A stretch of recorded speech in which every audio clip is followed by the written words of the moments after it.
लो जी लो भैया, सऊदी की यजीदी फौज तैयार है।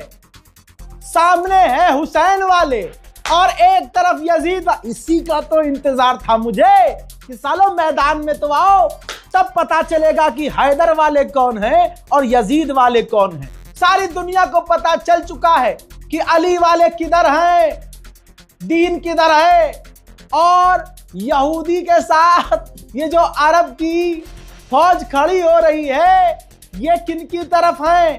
अब दुनिया देख ले, लकीर खिंच रही है भैया। एक तरफ अमेरिका, एक तरफ इजराइल, उनकी तरफ सऊदी, उनकी तरफ अरब, और एक तरफ दुनिया में एक अकेला ईरान और ईरान की फौज। अल्लाह अकबर। ईरान के खिलाफ ये वीडियो जारी किया है यजीद की फौज ने। हा भाई साहब, मजा आएगा। बहुत बढ़िया। देखिए तो सही, लड़ने भी किससे जा रहे हैं। ये हथियार जो चमका रहे हैं, ये सऊदी की फौज के हथियार, ये फाइटर जेट, ये एक सुई भी इस सुअर से बनाई नहीं गई। ये कुछ नहीं बनाते। और अभी F-35 को मारा है ईरान ने अकेले एक नॉर्मल हथियार से। तो सोचिए, इस फौज से डरेगा ईरान। ये यजीद की फौज उतर रही है भाई, ऐलान कर रहा हूं, सुन लो। सऊदी अरब की यजीदी फौज ईरान के मुकाबले वीडियो जारी किया है, इसलिए जो एक्सपर्ट कह रहे हैं कि ईरान को डराना है और स्ट्रेट ऑफ हॉर्मुज में अमेरिका का साथ देना है। तो दुनिया इतिहास याद रखेगी कि स्ट्रेट ऑफ हॉर्मुज खुलवाने के लिए जहां अमेरिका के बड़े बड़े साथी, यूरोप के बड़े बड़े साथी, नेटो के तमाम देश पीछे रहे, उस वक्त खुदक कर यही बिन सलमान आया। बिन सलमान ने करोड़ों रुपए खर्च किए कि ईरान को कमजोर करो। बिन सलमान की बात याद रखना। बिन सलमान ने खामनाई को कत्ल करने के लिए डोनाल्ड ट्रंप को कहा, और यहां तक कि अभी 8 दिन पहले तक डोनाल्ड ट्रंप को पर्सनल फोन से फोन करके बिन सलमान ने कहा कि ईरान पर हमला जारी रखो, मारते रहो। और आखिरकार जब अमेरिका जीत न सका और अमेरिका के सारे पैतरे फेल हुए, तब आखिरकार जब अमेरिका को टूटता हुआ देखा और देखा बिन सलमान ने कि मेरे बड़े भाई के लिए कोई आ नहीं रहा है, तो ये फौज उतारी। अल्लाह अकबर। लानतुल्लाह लानतुल्लाह लानतुल्लाह। देख सकते हैं, दुनिया देख ले।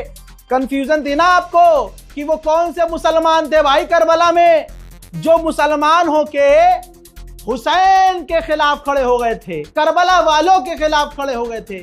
वो कौन से मुसलमान थे जिसने इमाम हुसैन का, अरे नबी के नवासे का गलत काट दिया था? वो कौन से मुसलमान थे? पहचान लो। अभी भी कोई गलत फहमी हो तो देखो, ध्यान से देखो। ये फौज उतार रहा है ईरान को डराने के लिए। अरे तुम्हें यह नहीं पता, जब तुम्हारे बाप को पेल रहा है ईरान, तो तुम किस खेत की मूली हो?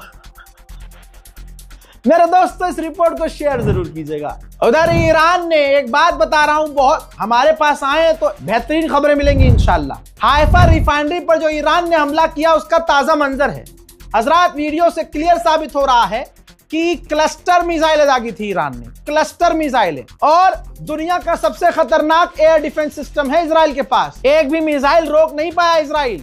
अपने हाइफा रिफाइनरी पर गिरने से रोकने के लिए उसने खूब कोशिश की, हुआ नहीं। ठीक है, पहले जो ऑयल रिफाइनरी पे डैमेज हुआ, हाइफा ऑयल रिफाइनरी पे, उसकी कुछ नई विजुअल्स हैं, देखिए। थोड़ा जख्म पे मरहम।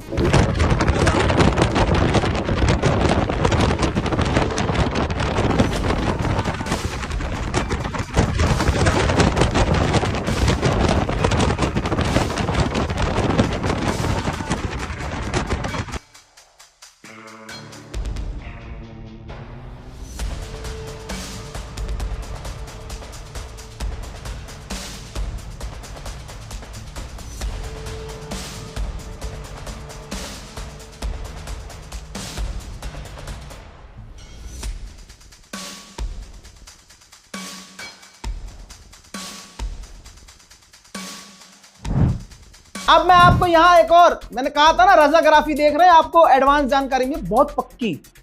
ईरान ने नई तरह की अपनी एक नई मिसाइल, दिल खुश ना हुआ तो मत देखना चैनल। ईरान ने एक नई तरह की मिसाइल हाइफा ऑयल रिफाइनरी पर दागी थी। पता है दिखाओ भाई मिसाइल दिखाओ। ये माशाल्लाह, ये मिसाइल नई है ईरान की, और ईरान की इस मिसाइल का नाम है नसरुल्लाह। अल्लाह अकबर। जी हाँ, इस मिसाइल को भी इजराइल रोक न सका। सिर्फ oil refinery, Haifa oil refinery पर ईरान की मिसाइलें नहीं गिरी, बल्कि ईरान की ये मिसाइलें पूरे इजराइल में अलग अलग जगह गिरी हैं। देखना चाहते होंगे आप, बेशक देखिए।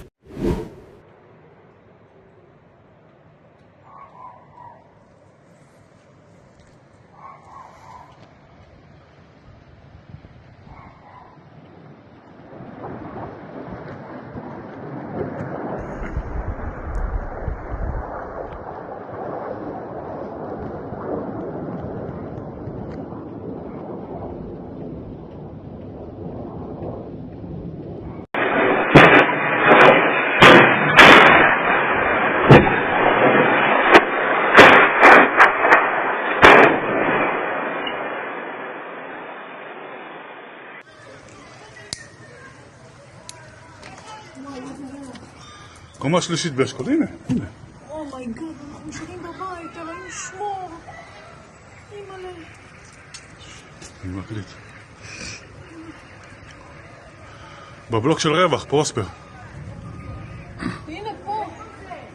जितना डैमेज हुआ, अपनी ऑयल रिफाइनरी बचा ना सका, इनसिक्योरिटी पैदा हुई, यहूदियों में खौफ का माहौल हो गया कि अब क्या करें भाई साहब, हमारे यहाँ तो अब पहाड़ भी नहीं है, कहां तक भागेंगे भाई। वो तो हुजूर का जमाना था जब मुसलमानों से लड़ना पड़ता था, तो भाई जब अल्लाह वाले आते थे पीटने तो हम तो भाग जाया करते थे। यहाँ कहां भागेंगे, बेइज्जती ज्यादा होगी। तो भाई ये स्टेटमेंट जारी किया इजराइल ने। आप समझिए स्मार्ट मूव। इजराइल ने कहा कि जो क्लस्टर मिसाइलें हैं ये हमारा ज्यादा नुकसान नहीं कर सकती, जबकि रो अगर नुकसान नहीं हो रहा है तुम्हारा हरामियों, तो तुम छुपा क्यों रहे हो, दिखाओ। मेरे दोस्तों समझिए इस चीज को। इजराइल ने कहा कि नहीं जी, ज्यादा डैमेज नहीं कर पाती हैं ये मिसाइलें, और अगर हमारे लोग शेल्टर में रहें, अगर छुप कर रहें, तो ये ज्यादा नुकसान नहीं पहुंचाएंगी, और ज्यादा नुकसान नहीं पहुंचा रही हैं, इसलिए हम इन्हें रोक नहीं रहे, गिरने दे रहे हैं। बताइए ये कौन सी बात हुई। ये तो किसी चूरन आदमी को भी समझ में नहीं आएगी बात कि बोला क्या इजराइल ने। मतलब हमारे घर पर मिसाइल गिरे, हमारे गार्डन में, हमारे पार्किंग में, हमारी गाड़ियों पर, इंफ्रास्ट्रक्चर पर मिसाइल गिर रही है तो गिरने दो। क्यों? क्योंकि वो नुकसान नहीं पहुंचाएगी। अबे ये जो नुकसान हो रहा है चारों तरफ, ये नुकसान इजराइल की नजर में नहीं, कुल मिला के ये है कि ससुरों के पास इंटरसेप्टर खत्म हो रहे हैं, तो इंटरसेप्टर भी बचाने हैं, खत्म हो रहा है स्टॉक, और इज्जत भी बचानी है कि इतनी बुरी तरह से पेले जा रहे हैं।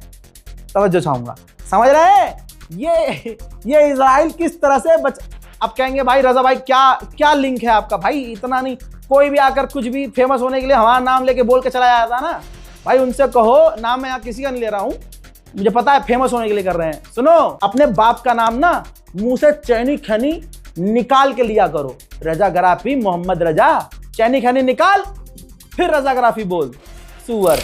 हजरात, ये जर्मनी की डिफेंस कंपनी का मालिक है। ताजा बयान और आया इसका, इसने कहा भाई जर्मनी की कंपनी का वो मालिक है जो सबसे ज्यादा हथियार बनाता है, ठीक, एक दो कंपनियां थोड़ी हैं। इसने कहा है कि मेरे हिसाब से यूरोप के पास, अमेरिका के पास हथियार का स्टॉक खत्म हो रहा है, और जिस हिसाब से मामला चल रहा है, बहुत जल्द पूरे ही हथियार इनके खत्म होने वाले हैं। किसके? अमेरिका, जर्मनी, फ्रांस, ब्रिटेन, इन सबके हथियार, इंटरसेप्टर डिफेंस सिस्टम की काबिलियत खत्म होने वाली है। कौन कह रहा? इसीलिए अब समझ में आया भैया, समझ में आ गया ना। और समझाएं कि इजराइल क्यों कह रहा है कि हम मिसाइलें गिरने दे रहे हैं, क्योंकि ये जो क्लस्टर मिसाइलें हैं ना, इससे नुकसान नहीं हो सकता, बशर्ते है कि लोग बंकर में रहें। अबे बंकर में कोई भी रहेगा तो सुरक्षित ही रहेगा फिर, ठीक है। क्लस्टर मिसाइलें और मारी जाए भैया, फिर तो कोई दिक्कत नहीं है, इजराइल ने कह दिया कोई दिक्कत नहीं है भाई। बहुत बढ़िया भाई, बहुत बढ़िया भैया। आगे की और सुनिए, इतनी सी डेवलपमेंट, इतनी सी भी जीत इनकी नहीं हो रही है। मैं भूलने नहीं दूंगा तुम्हें, ईरान पर जब हमला किया गया तो ट्रंप का मैक्सिमम प्लान ये था, ईरान की रिजीम गिरा दी जाए, हम जीत जाएंगे, ईरान एक दिन में घुटने पर आ जाएगा। ये इसका प्लान था गुलाबी सुअर का, बस इतना। अमेरिका के टॉप ऑफिशियल कह रहे हैं, अमेरिका, जर्मनी, फ्रांस, ब्रिटेन की इंटेलिजेंस कह रही है कि डोनाल्ड ट्रंप का इसके आगे कोई प्लान ही नहीं था। मेरे दोस्तों, अब IAEA का चीफ क्या कह रहा है? ताजा इंटरव्यू में उसने कहा कि ईरान के पास अभी भी न्यूक्लियर कैपेबिलिटी है, एनरिच यूरेनियम है।